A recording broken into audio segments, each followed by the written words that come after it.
Ah. How's everybody doing? I'm good, man.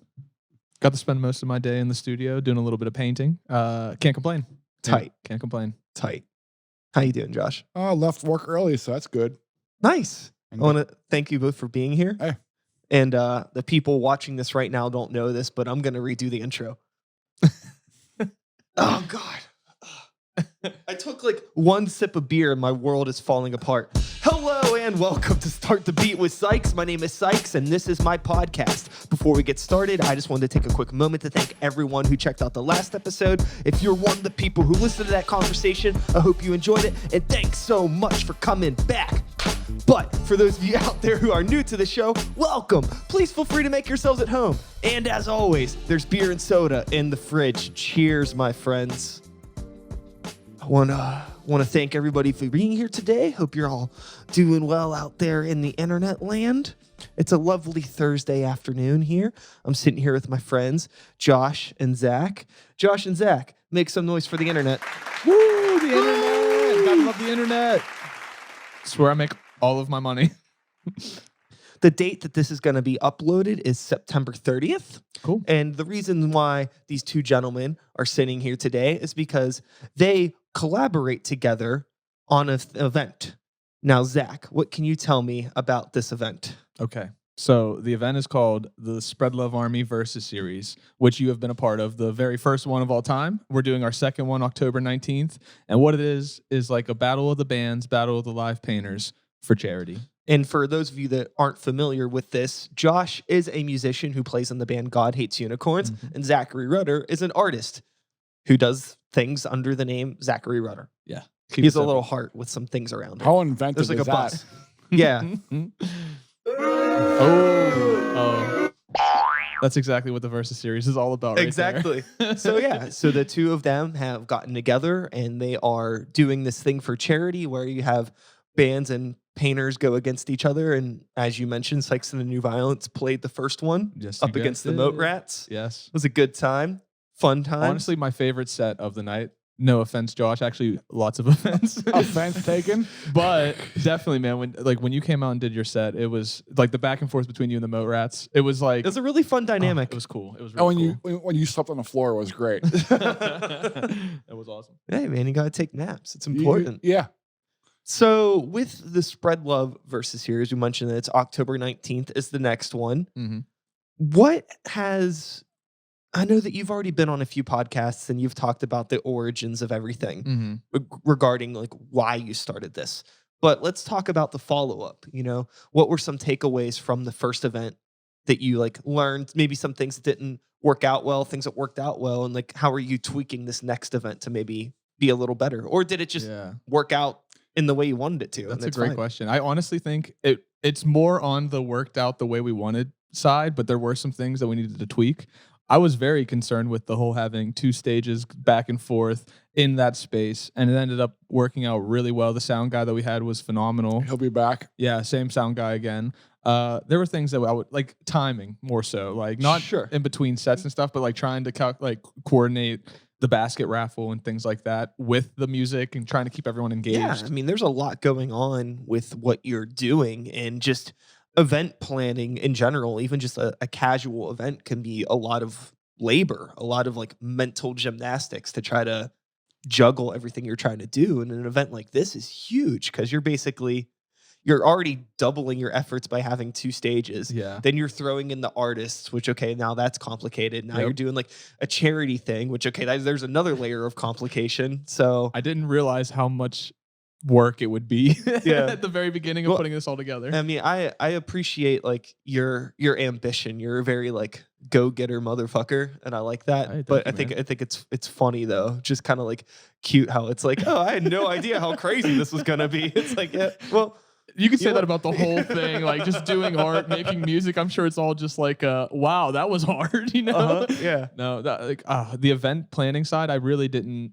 understand how many moving parts were involved. Because I've done live painting events where I show up and paint, and I'm like, cool, Oh yeah, but all you gotta do is just show up. yeah, exactly. When you're like coordinating and orchestrating the whole thing, it's like every second of the day up until the day of the event, it's questions, answers all day. Group emails and all that yeah. fun shit, talking like 6 bands, 4 painters. It's all, you know, fun because no one gets back to you when you want them to. Yeah. Oh yeah. And you want to like try to like, you know, book everything way in advance so you have enough time to prepare for everybody. Hey, sound guy, we need 6 microphones. We need, you know, two mic amps. Yeah. And like no one gets back to you right away. You did, by the way. Yeah, you were the first one to get back Yeah. about all of the equipment. I was like, yes. And then I saw your equipment. I was like, oh my God. The diagram that you had sent out, I was like, this looks like this is like. And you actually prepared us for the first one because of that diagram, which is awesome. Yeah. Yeah. Which is like my band's going to start doing something similar to that because of what we do, is because you showed up to a show and like, what do you need? Well, here you go. It's already, it's already ready for you. It's so crucial just being a person in our position to be able to like know that the venue is going to be equipped with what you need. Mhm. And if you're not going to have it, you need to just let us know what you don't have. And if we want to play the show enough, we'll bring the shit that you don't have so we can make it work. Yeah, yeah. It's just a matter of being transparent and people getting back to Yeah, you. So definitely. I always, with doing the podcast and being somebody that plays in bands and does event planning on my own, I understand the concept of like, if somebody messaged you, they probably want to hear back from you sooner than later. So I Yeah. always try to do my best to be like, okay, Yeah, that's Yeah. awesome. I will get back and to you. and I'm a little bit older, so I remember the times when you asked for a DI was a pain in the ass. Oh yeah. Like, can I get a DI for my drum machine or this and that? And like, I guess. Yeah. It's like, Now it's no, kind of that's standard. what I need. And so that's what we needed to, you know, find out from people. And the sound guy we had, Pat, was brilliant. The one thing I remember we should do for the next one is the speaker placement, because the bar was way overcrowded.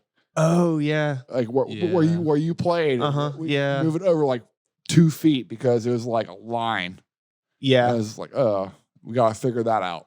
Yeah. Yeah, You may That's a even minor thing though. That's you may even like maybe want to have like that bar set up and then maybe set up another table where somebody else can do mixed drinks. So you have 2 different Yeah. areas that people could get Well, drinks. the venue didn't expect what we brought. Like they Sure. definitely didn't think it was going to be as tight as it was, and they only had that one bartender doing the whole Yeah, thing yeah. all on her own. they made. so- I think they made more than we donated. Yeah, I think they did. I want to say it was almost double what we Yeah, what we they had made. a donation. They of. made over 1,000 for that, and we had 1,400 for our donation. So yeah, they were very happy with us. That's Yeah. awesome. Speaking of donations, though, we'll talk about it. So the first time we did this in August, we were donating to the Ronald McDonald House Foundation. This time we're doing the Boys and Girls Club of Western Pennsylvania. So it's exciting to see that these Versus series can help so many different like outlets and charities and organizations. So every time we're trying to circulate and use all these other local, like well-known fundraisers and foundations Yeah. to work with. So While we're on the conversation of the Who, let's talk just real briefly who is going to be playing the event and if any artists have been confirmed for the event. oh yeah, we've confirmed everybody. That's one thing that we were trying to like chime in on. It was like trying to get August and October kind of simultaneously figured out. So That was all him. yeah, We came to the venue. He was like, I want to do a show in West Mifflin. I was like, because that's where we're both from. I was like, oh, cool. I have my father-in-law has this. He's the president of the Thompson Club. We could do a show in their room. Okay, we'll go to book a show. He booked fucking 2 shows in one day. That was all him. Now he's like, how are we going to do this? How are we going to do the October 19th show so Seriously. quick? I'm like, you fucking booked it, dude. yeah. Well, you offer up 2 free dates. Like they donated the venue to us free both times. Mhm. So I was like immediately like, you know how rare it is to get a free venue. Sure, take for advantage of it, yeah. So I was like, at the very least, we'll do the August one, and if we have to cancel the October one, so be it. But we have been able to be so successful in August that I think October is going to hopefully double what we had done before. Or we're going to cancel it. No, we're not canceling this, man. Our lineup is stacked. We got a Oh, lot yeah. of heavy hitters. So starting it off for the night, we haven't really confirmed the set list just yet, but starting it off for the night, we have Skylight and Layla Rhodes, which I've worked with Layla Rhodes. He's worked with Skylight, and They're both phenomenal female vocalists and singers and musicians. Second up, we have God Hates Unicorns versus the Molecule Party, which I guess Josh should talk a little bit more about both of those since you're more equipped. Yeah, we took out the keyboard player, Sachem, for the first one, so I figured we'll take out the full band he's in, the Molecule Party, for the second one. Okay. Well, that's all I got to say about that. But the third one is Pretty solid. pretty solid. So the summer camp is going to go up against Lexaterrestrial. So I think, dude, no, it's going to be good. Shout outs to both of them because they're both Start the Beat alumni. They've For both sure. been on the show. That's awesome.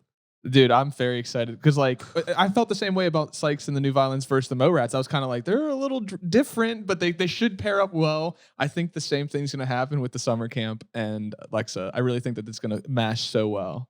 And I'm excited. I'm very excited. That's really, really fun.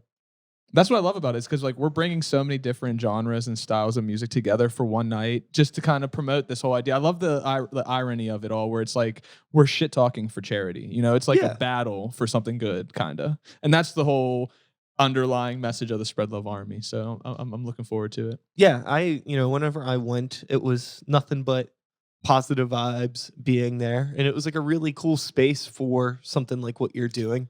Seriously, And I was surprised by that. Yeah. Like the Thompson Club, you say an athletic club in West Mifflin, I thought everyone was going to be like laughing at us, but it ended up working out really well. Well, I think it's fun just sometimes to.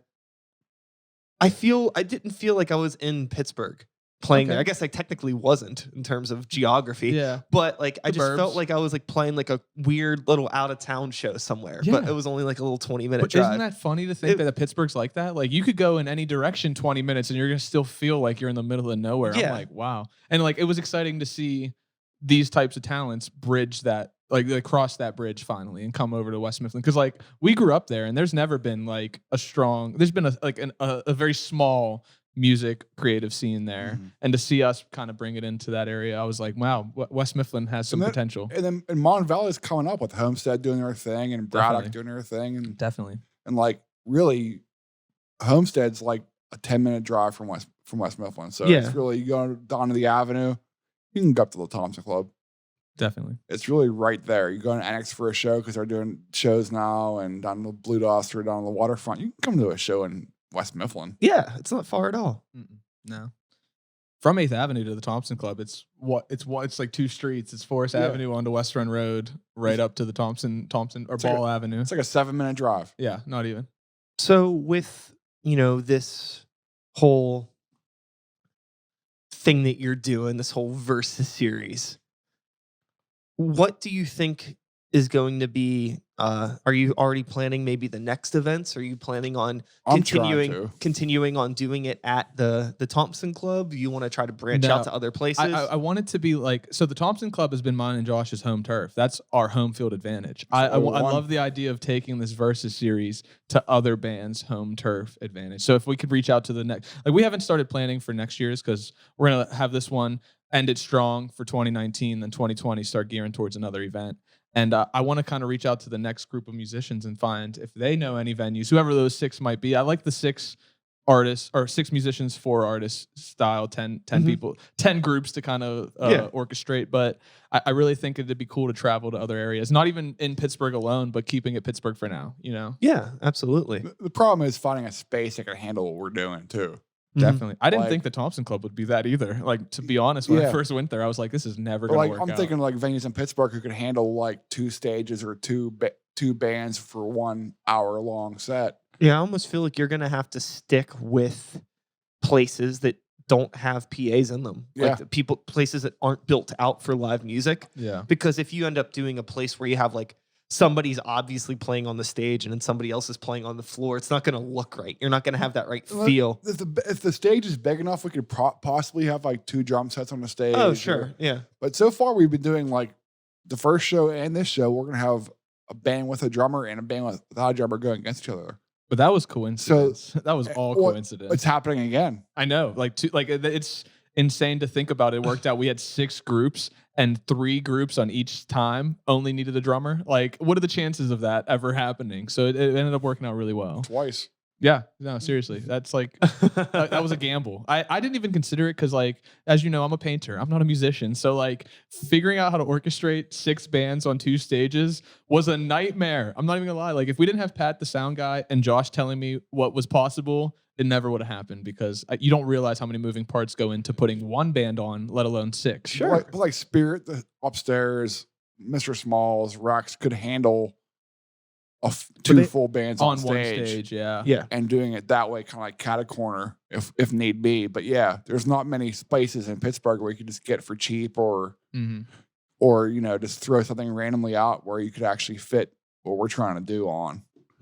I think that the like parallel stages is so good though. Like I really felt like that first Versus series where it was you and like everyone was kind of like some people were sitting on the sides, but the people were forced to be in the center and kind of looking on both directions. Yeah. And I really, really liked how successful that ended up working out. Yeah, it was a lot of fun. It was like in my brain, it had an optimal vision of how it could go, and it went pretty much that way. Same. I didn't. I was so worried, dude. I was so worried until the day It was of. just a thought. Like I text you like, hey, what if we had 2 bands play a show against each other, and like splitting every 2 songs and like a fight. I don't know. The next was like, let's do it for this show we just booked. Fuck. We got to do this for the first show we're doing. I thought we were going to do it for October. Yeah. Then we ended up pulling it off, and it ended up working like the way we thought it was going to work. Yeah. It all came together pretty organically. Like initially he was like, well, I had said I wanted to do something in West Mifflin, and we were talking about doing something together already. And when we said we had a venue, it kind of just was like, let's do it for a charity. Let's make it a good thing. And one thing led to another, and the Versus series was born. It was kind of solely based, or like loosely based off of this thing they do in LA and Chicago called Secret Walls. And Secret Walls is a painting event where these places book up old warehouses or certain places like that, and they set up like 3 artists versus 3 artists, and they do a live painted mural on the warehouse walls in one night, and you have all these people coming out. So I was kind of like, how can I bridge that with music, and how can we make this work out? And I think it's been very successful for the first one. Yeah. Dude, I remember we were talking a bit earlier about how you had like some difficulty finding footing in like the local art community because a lot of people in that community aren't so social, and it feels like a lot of your friend group and the reason why you've met people is through like these music related events. So is that why, like, do you feel like you're trying to gravitate towards getting music involved in your events? Not necessarily. I think it's all like I think everything that we all kind of do is art. I think that it's more so summarized as culture. I really like the idea of bringing music and art together as a way of showing what Pittsburgh's culture is right now. It's not even necessarily I know more musicians than I do artists or this or that. It's more so I want to bring all these people together because I'm kind of curious why there is such it's not even a huge divide, but I do feel like I have a better relationship with most musicians than I do with some painters that I've met. And it's like, why not bring everybody together? We're all doing this thing that's outside of the norm, like we're all really out here trying to do this thing that's looked at as impossible by most people, but we're doing it successfully in our small scale. Why not bring us all together? How has it been finding visual artists to participate in this event? It's honestly just been across the board scheduling with anybody. It's just like with the August show, it was like anybody that I'd reached out to that wasn't involved was like, I already got something booked. Music wise, artist wise, it's like everyone was busy. October, it's more so it's the same thing, but for different reasons. It's not so I have something booked, but it's October. I'm doing something with my family or this or that. We go through like a bunch of different calls and people. And the first few say yes, and then a few say no. We're like doing it for a while, like trying to find you were one of the first people we reached out to, and you were like right off the bat. So like, shit, okay, cool. Yeah, it was. We got him. Finding your opponent was a more of a task. So people were like, we can't do that date, but we want to play him in October. Well, okay, we're doing it in August. Yeah. It's not even just that too. It's like you reach out to one group, and it's not just like, let me talk to the lead singer and everybody's in. It's like, all right, let me talk to the lead singer, and the lead singer's got to ask 5 other guys if they're all free that day. So it's like trying to organize all of it was very challenging. For the second term, I'm very excited because we have for artists 50-50 divide, men versus women. We have Lisa Ann, if you're familiar with Lisa Ann from like Red Fish Bowl. She's a phenomenal artist. Maybe if Kristen Cortez. Zachary Rutter, of course, me, and then Aaron Simpson are all going to be battling each other. So these are 3 artists that I know Lisa very well, but Kristen and Aaron, I'm not very familiar with their work. So it's going to be like a whole nother aspect where the first time I was like, I knew all 3 artists pretty well, to where I knew what they were like, what their style was and how their personality is and how it would affect everything.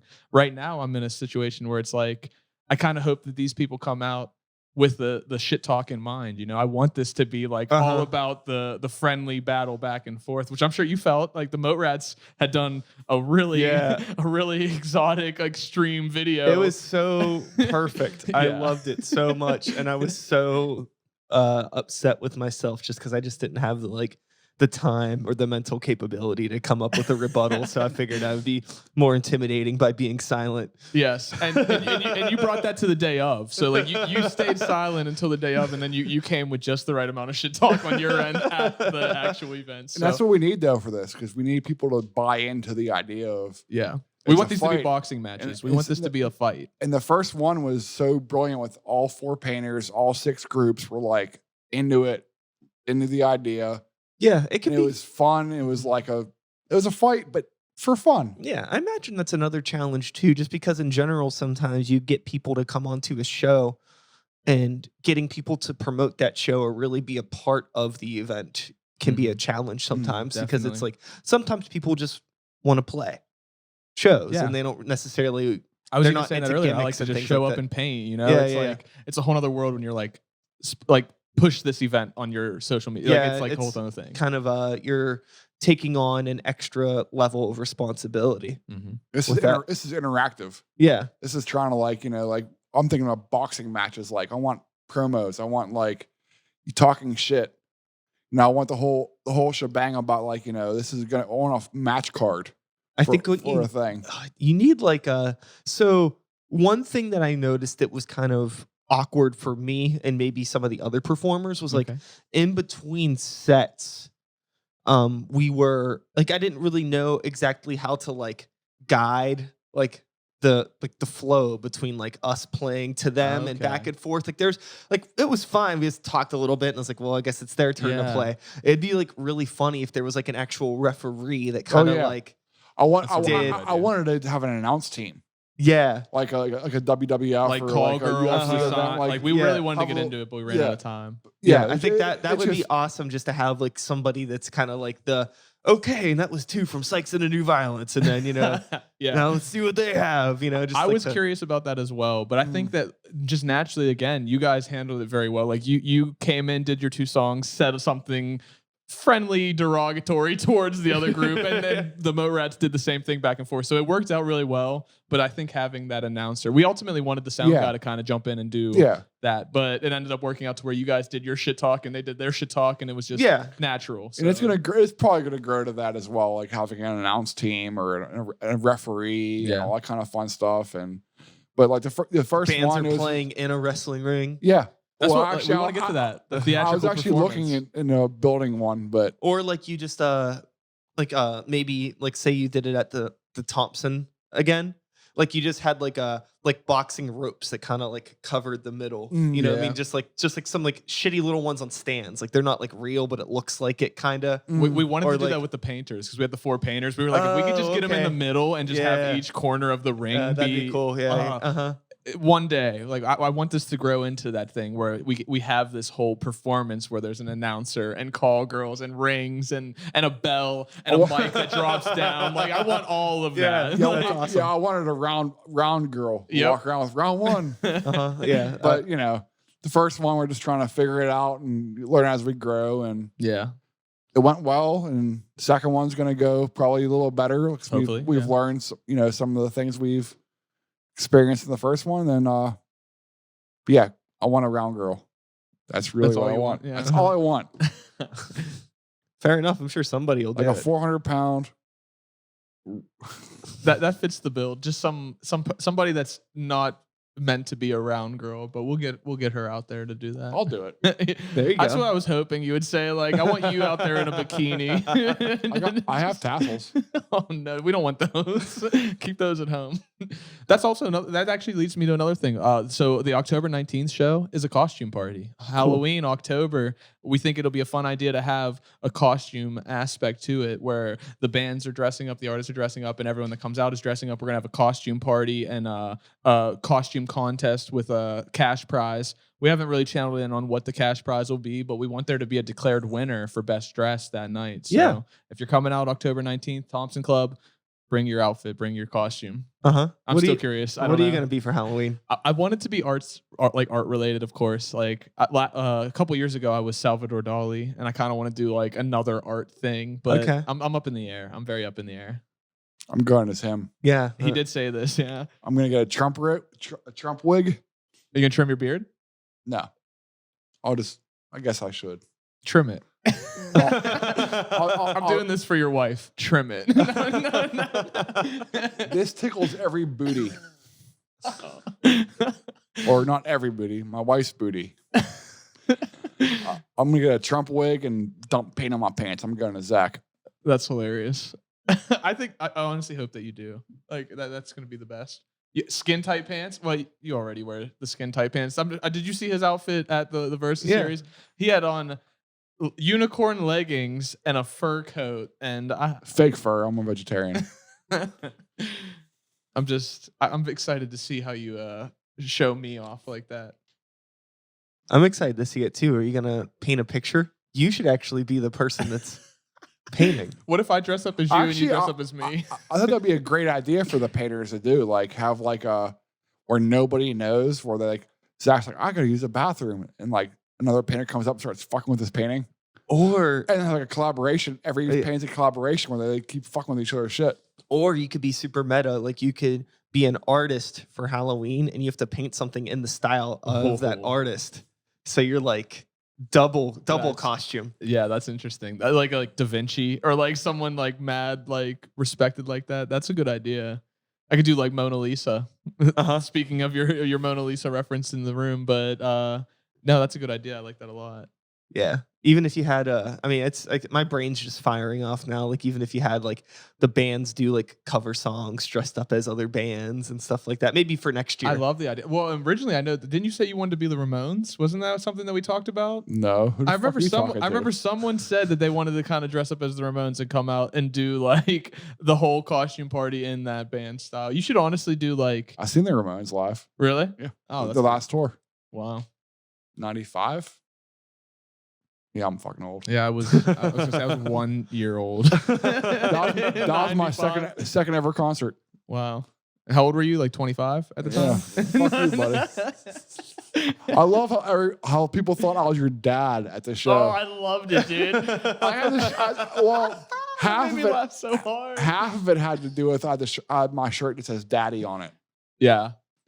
And it was like, oh, you're Zach's dad? And I was like, yeah, I am. I told everyone I was not my dad. I was so sad.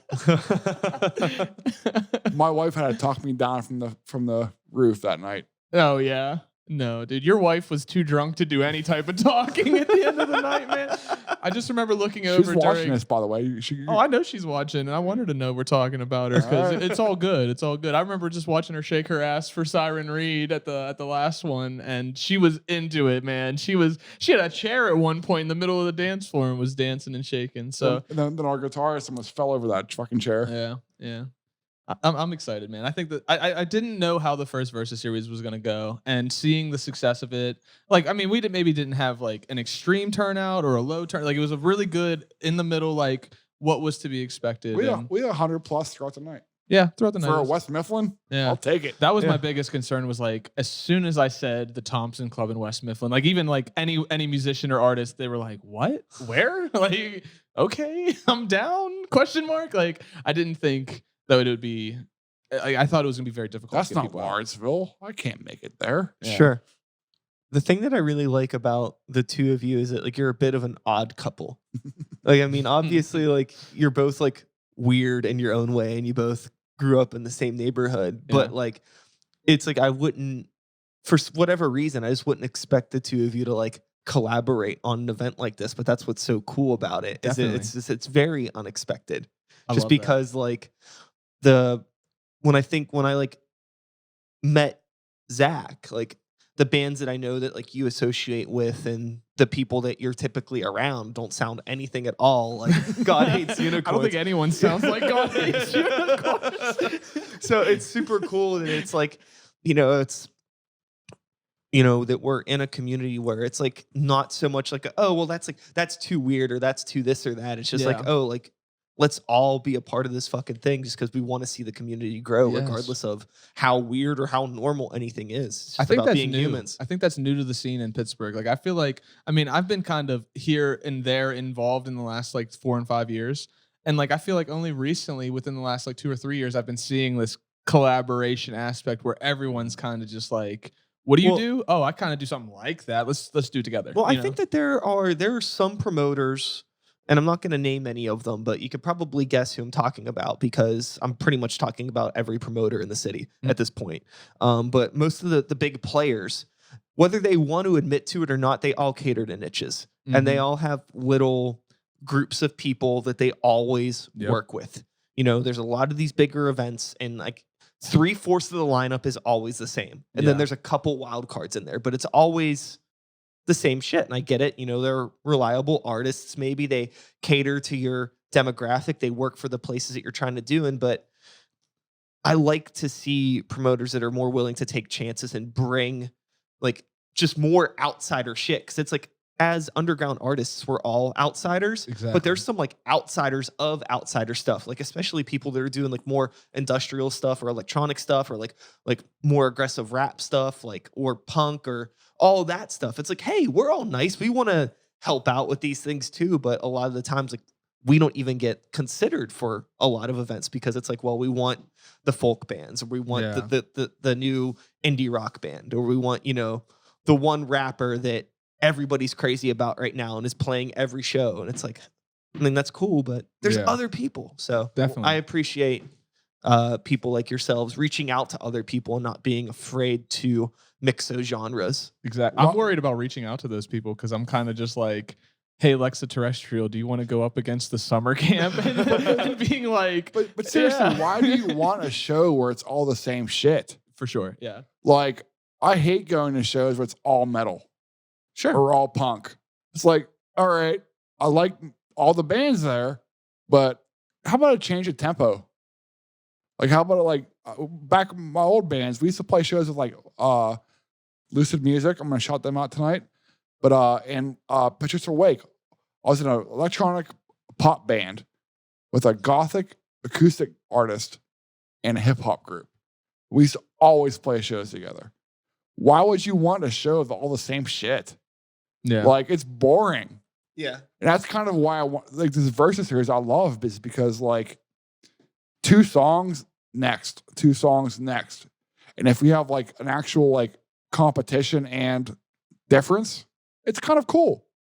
It's like, you go to a show, like, after, like, 30 minutes, you're like, okay, when's the next band coming on? Or I like this, but I want to hear something different. But you can go back and forth between the two. I like that. And yeah, you're saying with the same band, same genre, it's like switch it up. Yeah, it's like it's at a point now where there's so many people that I think the bands are great, but it's like they announce a show and it's like they're like bands that I've reached out to. I'm always very much like, hey, we got to play a show together. If I'm setting up something, maybe I'll hit you up. If you're setting up something, maybe hit me up, and it's all like, yeah, cool, whatever.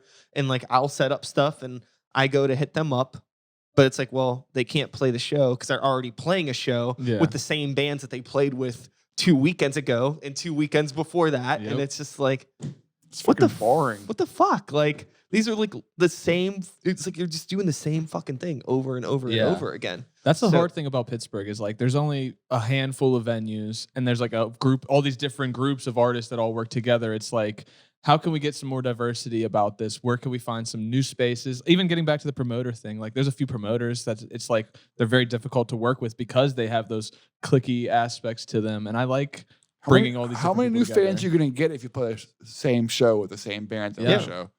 I mean, that's You're why gonna have no new fans. that's why like I jumped on the opportunity to play your event because I was like, this is so outside the fucking box. I was like, why are these two weirdos working together? Why is this in West Mifflin? Dude, that's awesome. We have to do this because I guarantee you we're just going to play to a room full of people that have never seen us. Yep. And that's pretty much what happened. And it was a great opportunity. And I really appreciated being a part of it. I actually played his first art show. Yes, he did. The first time I ever showed any artwork in the city, and ever, I was a college student, and it was at Pints on Penn, and that's how I met this ugly motherfucker.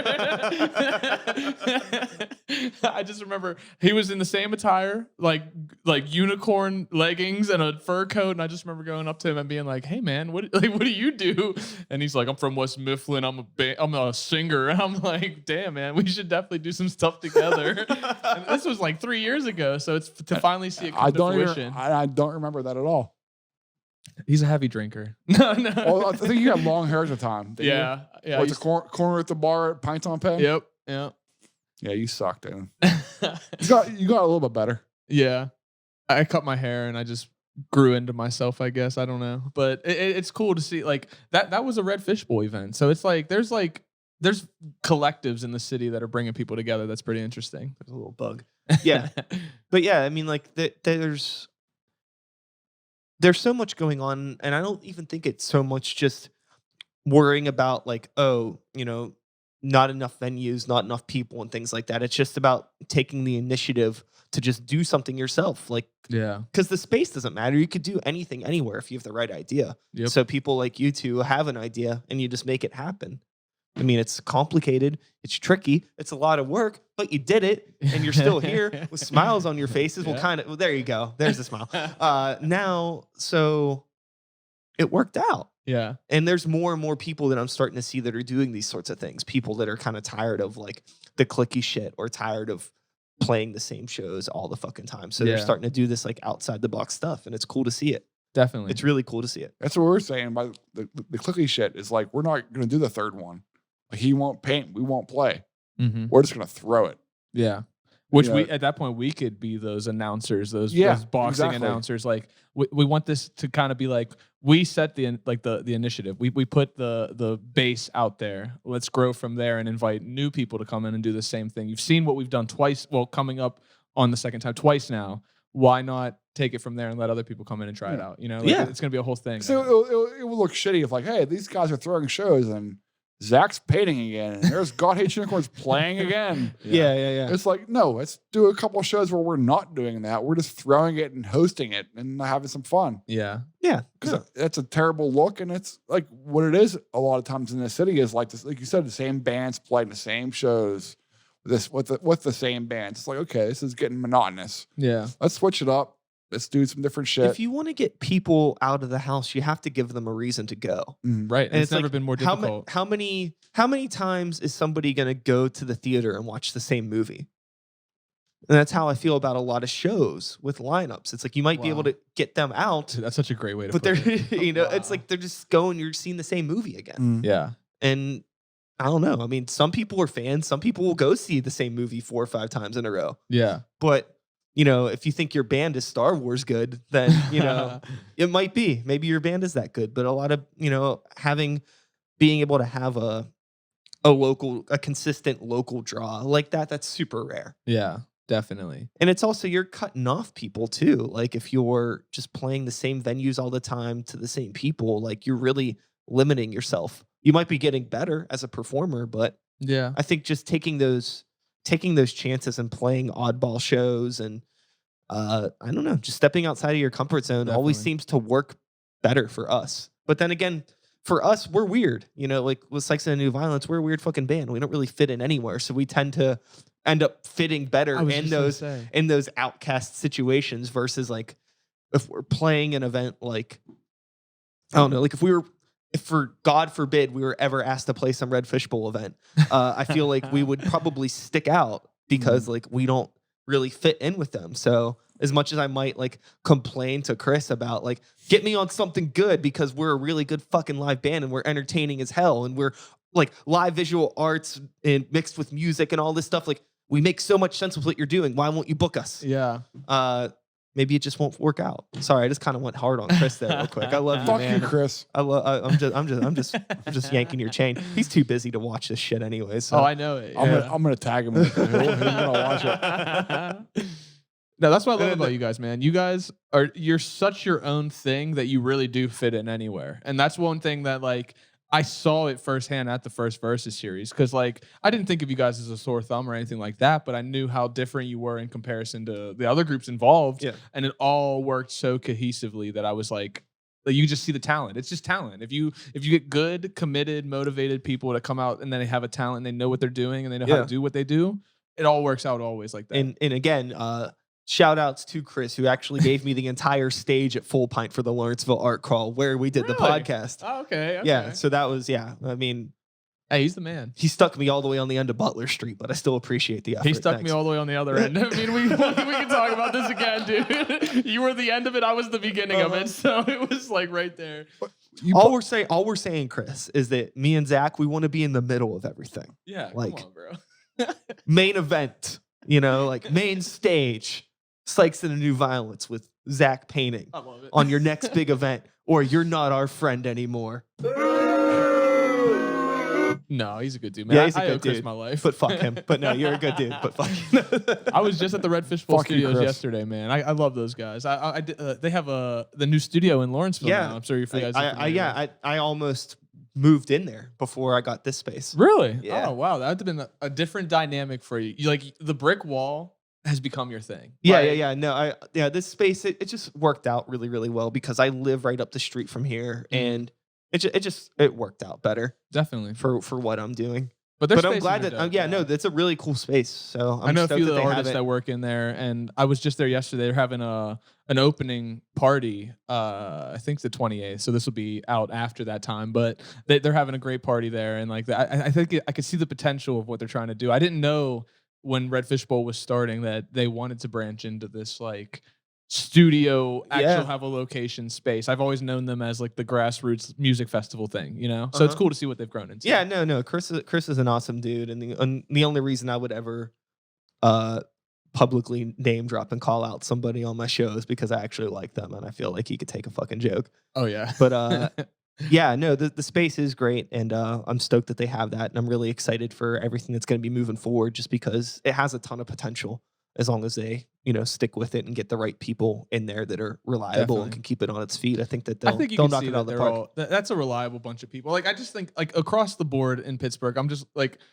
the people that I try to work with are the ones that you could see are doing things. So like you guys like Redfish Bowl, like Wicked, Pittsburgh's another one. Like you see all these people that are like motivated, creative, and driven, and those are the types of people that you kind of want to associate with. And which I love about Pittsburgh is that the scene is so tiny. You see those people right off the bat. You immediately can associate with this guy's doing his thing. I'm doing my thing. I think we could do our thing together. But it's still like it's tiny, and I guess it's maybe shrinking in on itself a bit. But I'm still like learning about so much stuff because Definitely. I've been doing this podcast for 5 years.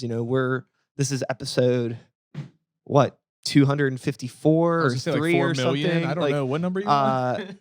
But I'm always still like meeting new people, and like there's every once in a while, it's like every 10 episodes there's that one guest that ends up becoming like a dozen guests because I meet so many people through one person. Wow, yeah. That it's like wait, what? Like somebody just hit me up today that and I don't remember their name, so I apologize, but they hit me up through email because they're like, I guess it's like a string quartet, and they're starting to do this thing where they're starting to like branch out into other genres of music, and they want to work with people in different genres of music and introduce classical into like the local music scene, and they're like trying to start up like their own podcast thing to help them do it, and they like hit me up about coming on the show, and I'm like, you're doing what? That sounds fucking awesome. Yeah, seriously. Cool, let's talk. Like, I love when like somebody's like, I don't know if you would have any interest in having us on the show, but we do this followed by really awesome fucking thing. I hope I was like, of course I want to fucking talk to you. Yeah. I've talked to people way lamer than you. Come on. Let's fucking get here. Oh, me? I'm all right, man. Hey, I think what's cool about it is like you can reach out to, like, I think that people are just too afraid to shoot that shot, like just saying, like sliding into someone's DMs and being like, this is kind of what I do. I see what you do. Do you want to do this thing? Like it's just that easy sometimes when people are hesitant to do that. I type of mean, thing. I even honestly still feel hesitant about like reaching out to guests, maybe in the way that you felt hesitant about reaching out to people for your event, where it's Mhm. just like there's this thing in my head where I don't always feel that like what I have is worthy of somebody's time, Yeah. and I always feel bad about like hitting up somebody and feeling like I'm wasting their time, because like I guess every once in a while there's people that hit me up asking me for favors and it's like you're just wasting my time. Yeah. But I don't know. I guess the worst thing somebody could do is like either ignore you or say no. Yeah. For sure. At least you tried. That's one thing that I always take away is like, what are they going to say? No? Fuck Yeah. off? Like, that's it. Like, Yeah. there's no other downside to it. Especially but that. on email or something. It's like, it's so non-personal. Yeah. So if they say no, it's like, oh, I don't even fucking know them. Yeah, I typically try and It's do all it face good. to face. If I can meet you firsthand in person, I'm kind of going to be like, not the first time necessarily, but like, I want you to at least know who I am and know what I'm about Yeah. before I reach out to you to do something. Like, Again, going back to the music scene being like small, there's still like a ton of people that I meet that have no idea that this exists. definitely. Like even people that are like in circles of people that have been on the show, they have no fucking idea that this exists. So there's still like so much potential for things like this and things like the Versus series and everything to still grow. Mhm. I mean, you think about the population of Pittsburgh, Yeah. and then you think about, what percentage of that total population is into like arts and entertainment.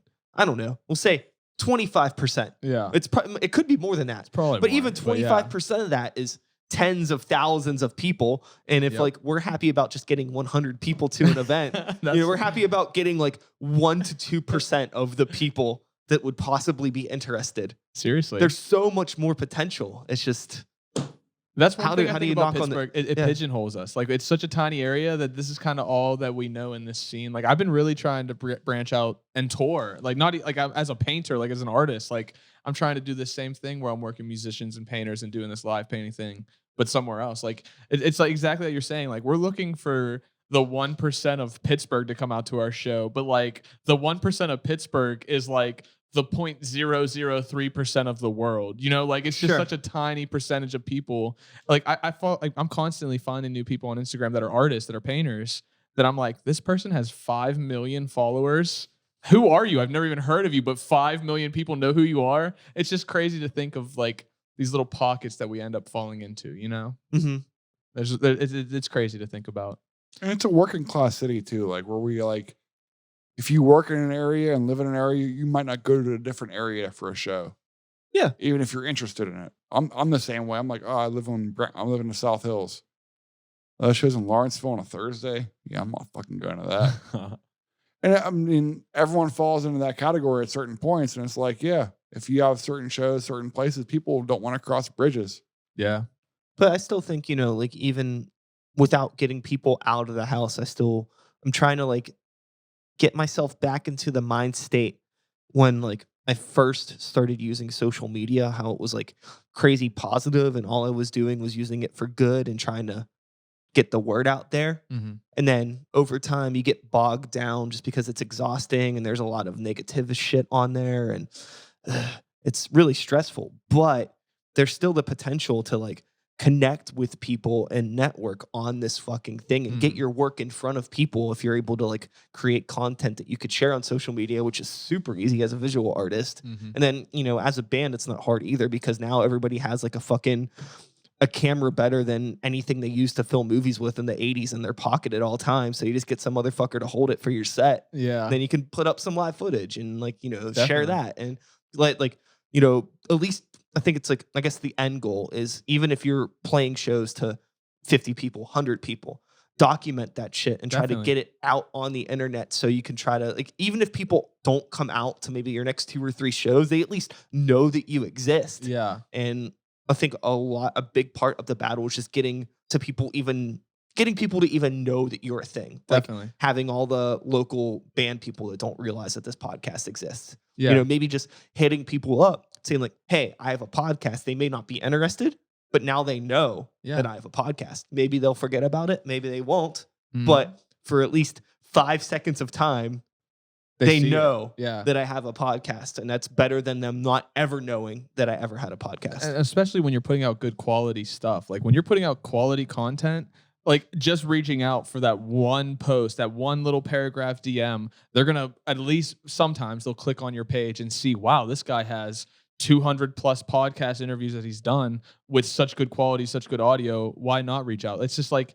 having that stuff in the back pocket. Like that's one thing I wanted to ask you. Like I'm constantly seeing you put content out there. Like what is your daily posting regimen? Do you have you have so many different outlets that you use, like the Real Sykes, like the New Violence, Grey Walkers, Start the Beat. Like, are you balancing content between all of that every day? All right, so I'll fill you in on something real quick. I'd love to. I haven't used the screen in a minute, but I'll do this just so we're not gonna like deep dive into it, but I'm just gonna show you and everybody what my social media life is like because I'm a fucking psychopath.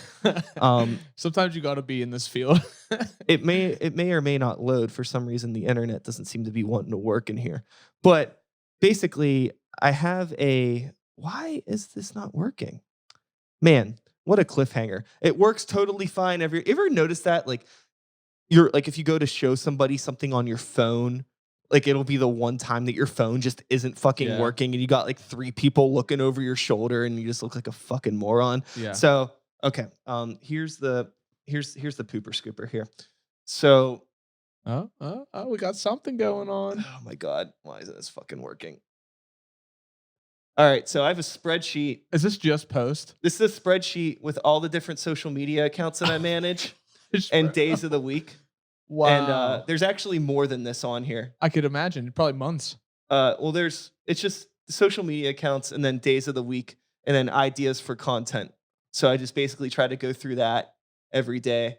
Yeah. So are you doing this once a week where you're updating? This is every day. It's basically, so these are the social media accounts. Wow. And these are days of the week. So on Monday, what is MySpace night? I just got to make sure that I miss MySpace. Come to MySpace night. It's my bi-monthly event that I host at Brillo Box. I'm down. Let me know. Yeah. It's right up the street The from where next I one's live. October 18th, the day before your thing. Oh, it's our Halloween party. I'm down. I'm so down. Okay, yeah. So here's all the social media accounts that I run, days of the week, and then basically I don't post to every social media account every day, but this is just to make sure that I'm consistently posting on everything throughout the week. Wow. And it's not, I don't always like follow it to a T, but I do check it every day and just make sure. Like if I don't have anything to post for Grey Walker, then I'm not gonna just like pull something out of my ass to post something. It's just like a genuine reminder. Do you ever like share older content? Sometimes, but I try not to. It just depends. If it's relevant, if it feels right to share, I'll share it. But so yeah, for the most part, it's just keeping a little list like that and just staying on top of it, because otherwise it's really hard to it's really easy to forget about something. Yeah. Because there's Grey Walker, MySpace Night, Sykes and the New Violence, Sykes, Start the Beat. For a while, Brutal Beer Fest, but that's kind of on hiatus right now. Plus where I work, Get Hip. And so, I can see, dude. I can see how much work you're putting out. All of those things times each social media platform.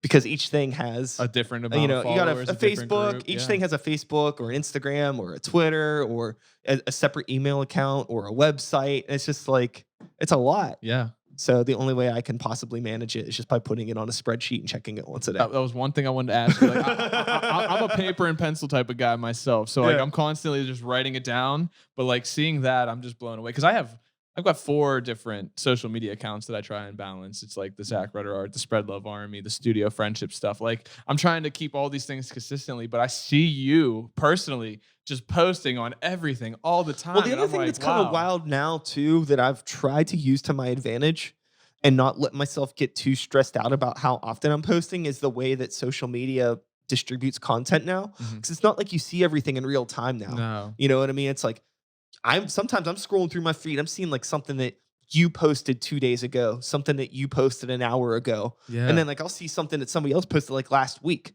And then 2 days later, I'm still the same posts are kind of getting recycled. It's weird the way that they distribute stuff. So it doesn't even matter necessarily how consistent you are because people aren't seeing your stuff in the same consistency. It's just a matter that as long as you're remembering to at least put it out there, it's going to distribute itself however the algorithm decides to throughout the week, and you really have no control over it. Definitely. I'm typically like a twice a day type of guy. Like as soon as I wake up in the morning, like I queue everything. Like the day Instagram started allowing you to save drafts was the best day of my life because now I have like 30 drafts and like I'll wake up at 9 or 8 in the morning and I'll just be like, all right, here's the post for today.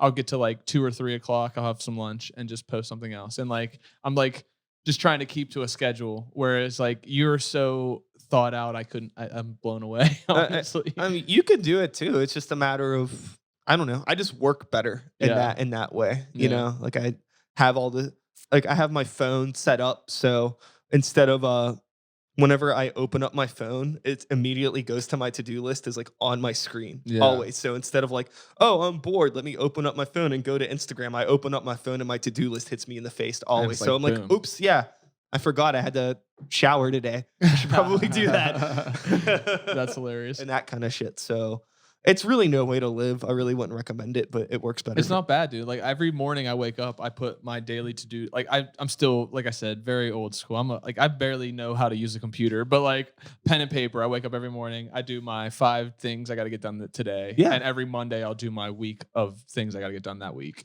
And I'm just still pen and paper crossing things out as the day goes on, as the week goes on. Yeah, no, it's crucial. You know, how are you with to-do lists, Josh? You've been quiet over here. I have a good memory. Okay. Yeah, he always has his planner. He's like, yeah, have his planner. He's fucked. Dude, seriously. Yeah, if something doesn't make it into my calendar, I'll forget. It's gone. 'Cause I'm a good bit older than him and probably you, but yeah, I don't use social media that much, and that's tough for the band stuff. But I try, and I've been doing better. But dude, you gotta diversify. God Hates Unicorns and Josh Hart. The thing that's interesting though, sometimes because like so we'll say with Gray Walker, we have a pretty decent social media presence, but we have like a social media presence with a lot of younger kids. Mhm. But so many of the shows we play are 21 plus shows. So like Yeah. we've had situations where like people that like our band on social media can't even see us get in. play. Wow. And then a lot of the people that are coming to see us play are older people. And then they're not even on social media. So Yeah. it's like these two different fucking worlds. Wow. So like one thing that I started doing is like I'm facilitating a series of like heavy metal, hard rock, punk shows that are going to be all ages shows again, where I want to have not just like all genres and demographics of heavy music and like all age ranges, so like we can get that stuff back together because it splits somewhere down the road with that style of music where you either have the 21 plus bar shows where it's all the older bands, or you have like the fire hall shows where it's just all 20-year-old, all younger bands. And it's like I think that those worlds should mix. I think that there needs to be an opportunity for the younger people to know that they could be a part of Definitely. this world and like see just working with bands that have experience is really helpful for younger bands because they see like, oh, maybe I shouldn't be taking this long to get my gear off a stage. Oh, maybe, this is how I should set up my merchandise. Maybe I should show up to shows on time. Like Definitely. just learning things from your peers and giving people an opportunity to be in productive environments with mature people, I think is important for all genres of music. But it was just something that me working in the world of metal, something that I noticed over the past couple years where I was like, this is kind of weird. Like this disconnect. Yeah. So trying to bring it back together. That's like huge that you even bring that up. Like one group that comes to mind on the smaller scale, like I don't know if you know Mellophobia. Mellophobia is a band where their lead singer just graduated from Taylor Alderdice, so they're young, but they're so passionate and so motivated that like I'm running into them all the time at the Rex and at Mr. Smalls, where it's like you have to be 21 to go, but they're 17, 18 years old and just working their way into these scenes. Like I love seeing older, more established musicians and artists working with the younger crowd. And like I really liked I want to try and do that same thing. Like we were even at the beginning of the Versus series, like we had it set up so that the first half of the night was all ages. And then when the music started, unfortunately, because the beer was out, we had to do 21 up for the music part. But like I like having the aspect where you can have these groups. And like I was even doing an open mic series earlier in 2019 in Homestead where I was inviting all ages, high school students. Specifically, I was like, bring these high school kids out so they could see people like Louis Castle and Layla Rhodes and these people that are established musicians locally, where they're in Pittsburgh, where they're like they're showing a level of professionalism that Yeah. these 18, 16, No, 15-year-olds don't know. It's so crucial. The youth drives the culture. And if Definitely. like you're gonna rely on your demographic to be older people that can't come out on a weeknight, Mhm. like you're really shooting yourself in the foot. Yeah. You know what I mean? You gotta hit up those 18, 19, 21. That's You the know, reason I love those Smiling young, Moose. They don't mind spending the money either. yeah, Like, oh, I'll spend my parents' money on a CD. sure. We're like, I had to fucking work for that. Do I actually want this CD or do I not? Yeah. They're like, yeah, I don't care. Yeah. But you heard it here, though. He wants high school kids to come out to his stuff. I want to work with high school kids to make their future better. Uh-huh. So don't let Oh, Josh yeah, okay. twist my words Uh-huh. up by any means. He wants but kids at all his shows. that's one reason I really like Smiling Moose, man. Like I think the Smiling Moose is a good venue because that upstairs part is sometimes all ages. It's typically they try and like let it up for anybody. And I love the idea of having like younger groups. Like I remember being a 15, 16, 17-year-old and wanting to paint and no one doing it wanted to even give me the time of day. Like Yeah. I got very lucky to work with an artist in Pittsburgh that was older than me and was established. And it's just like, wow, like getting that opportunity pushed me to where I am now. Why wouldn't I want to give that same opportunity to Yeah, someone no, younger than me? it's super crucial. Even if like for me, it's not even so much like if a young band is good, that's awesome. Yeah. But even if like a young band is shit, but they're passionate about what they're doing, it's like There's you'll room get for potential. you'll get there as long as you're given a platform to get where the fuck you could go. Definitely. You got to give people that platform. Yeah. You got to The people are going to tell you what's good and bad, and if you're a good musician, you'll grow with that, you Yeah. know, or a good artist, you'll grow with that, you know. Well, we don't have it as much in the city as we used to. Like I remember when, my first show ever was I was in high school at Club Laga.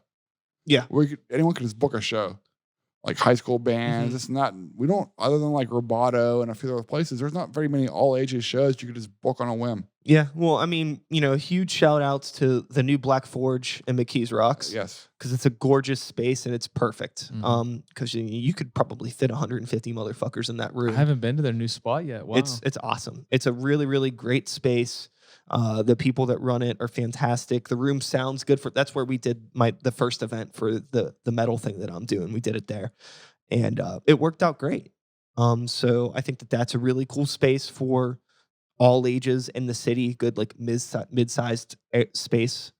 I mean, you mentioned the Smiling Moose. The Smiling Moose can be complicated at times because they usually Yeah. have later shows, so they have like really early Booking is curfews. difficult, yeah. Of course, you have Roboto.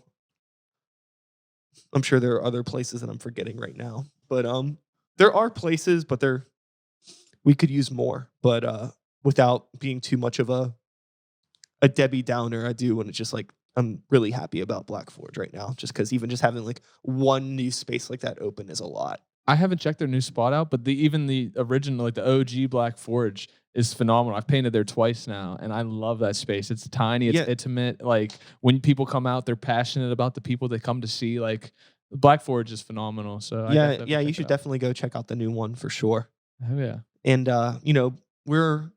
we've hit our hour, so we don't have to stop right away. But I do Okay. want to acknowledge it. We've hit our hour, and if anyone out there is still We did it. listening, thanks for being here. Appreciate it. With that sound effect in mind, and one last question in mind Okay. regarding the Spread Love versus series, or just you two in general, food. What's the deal? You like food? How do you feel about food? I love food. You like food? What's your favorite food? I think we've talked about this before. Oh, but- we may have. So, Josh, what's your favorite Yeah, food? Yeah, you go first. We did talk about this. I remember that now. I'm a big fan of Indian cuisine. Okay, hell yeah. Like And you're a vegan, right? a vegetarian. Vegetarian. I knew you were just no meat. Yeah. I like a lupalak, like spinach and potatoes and chickpeas, like any kind of masala is awesome. Yeah. Hell yeah. So I'm a big Indian and Mexican cuisine fan. Hell yeah. I fuck with it. That's tight. So with the Spread Love versus series and food moving forward, I know that the Thompson Club has a kitchen, but I think they had a hard time maybe dealing with Oh, yeah. the amount of orders they were getting. They didn't know it was coming.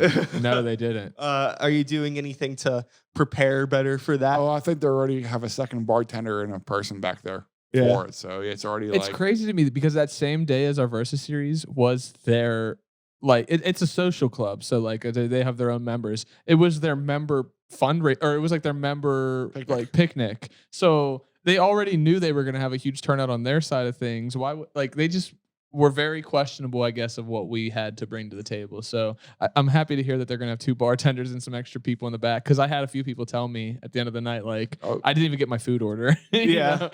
Yeah, the painter, Aaron, who's doing the second one, or had to order a burger twice because he ordered the first time and someone else ate it. Oh, no. So I was like, yeah, they're gonna realize what we're bringing the second time. That's what happens when it's new, though. So- like, you don't know what to expect. My final idea that I want to give you. Okay. If you move this to a different venue and the you're next able one. to do this, you got to have some food trucks that have to food battle.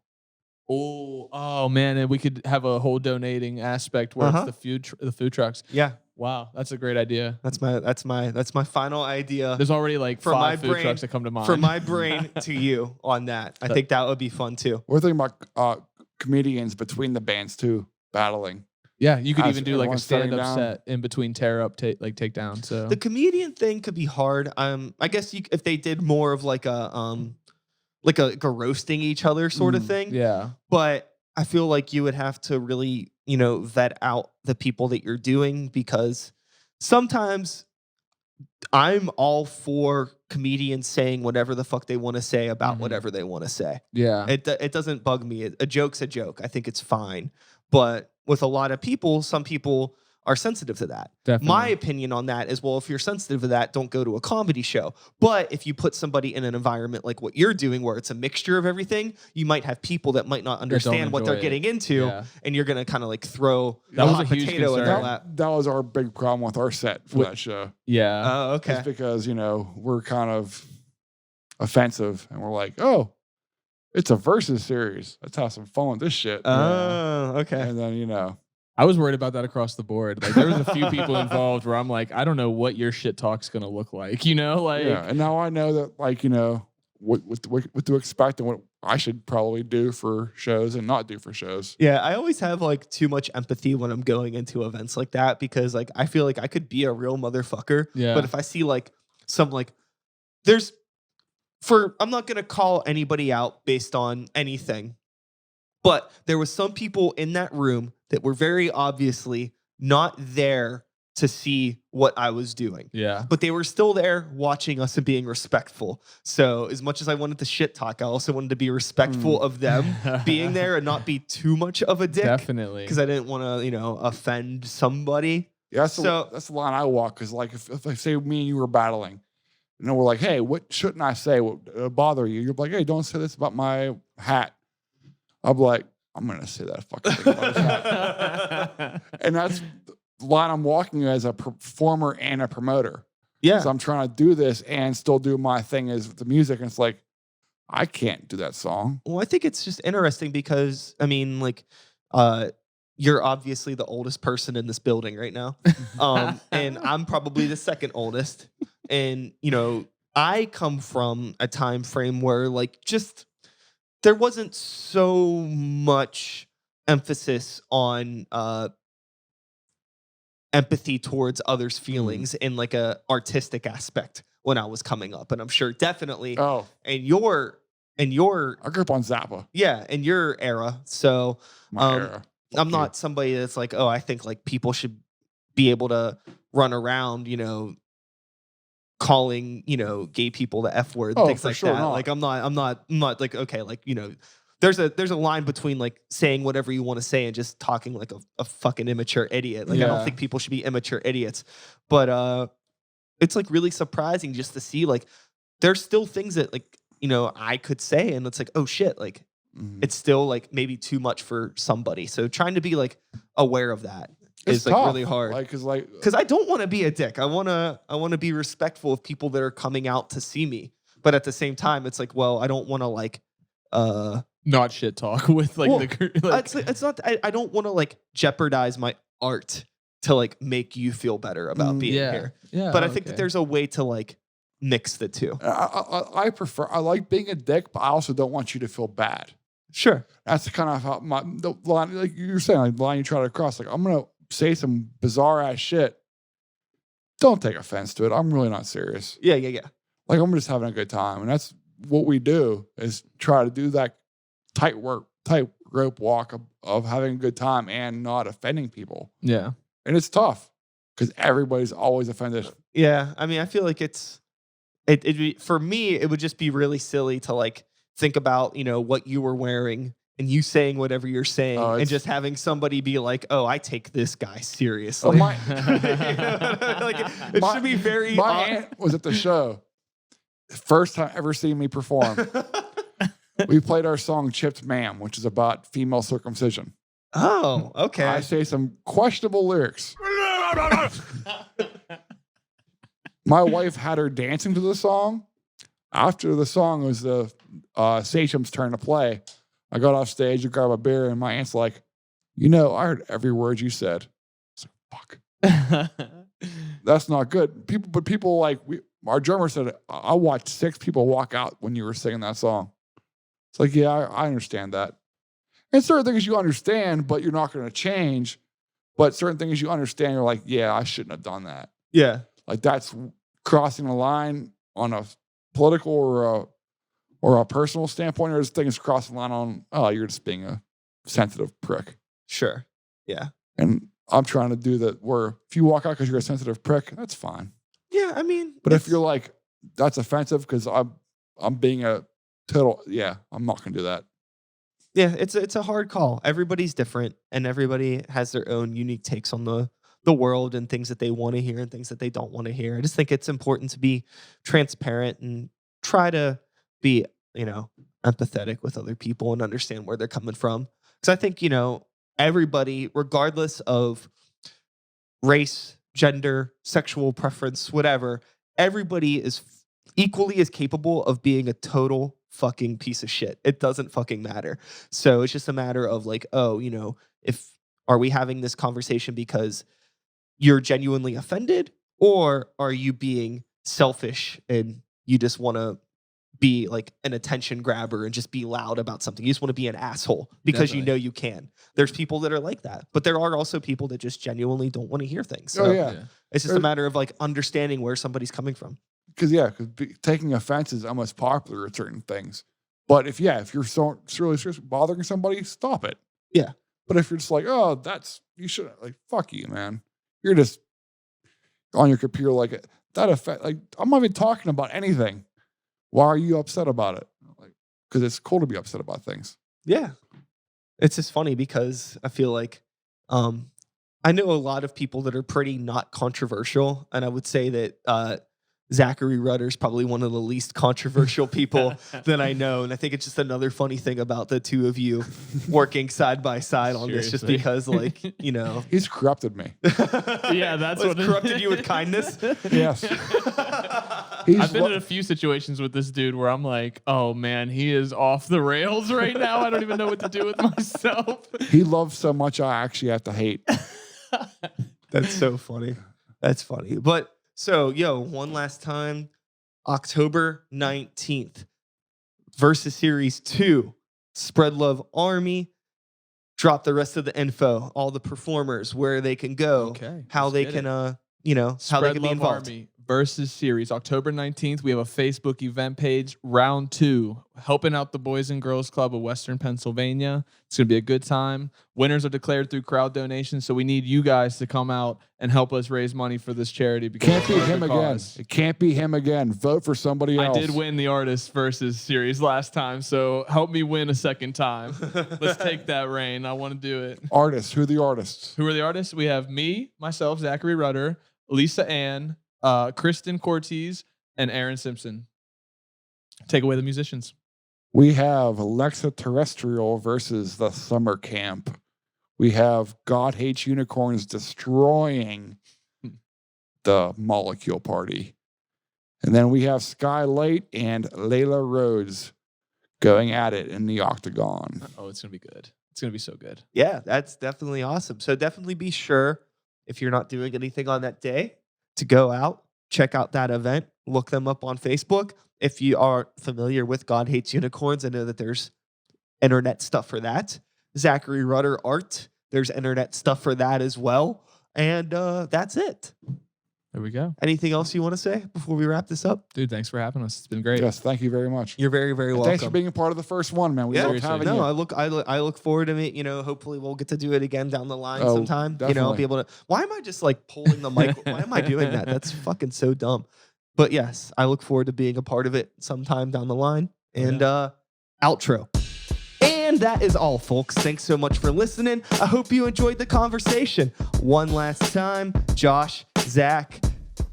I don't even know what to call you guys as a team. Do you have a team name? Zach hates unicorns. Zach hates That works. Yeah, that's it. Zach hates unicorns. Thank you guys so much for being here. I'll be back again in a few days with another episode, tricking y'all motherfuckers, because actually when this goes up, I am in Disney World. But thanks to scheduling things on the internet, you don't even know it. You just think I'm here in Pittsburgh, but nah, motherfucker, I'm hanging out with the mouse. And but I'll still be back in a few days with another episode. Same time, same place, same channel. You know the drill. My name is Sykes. Start the Beat 2019. Whoop, woo! Thanks for listening. Get that slow fade.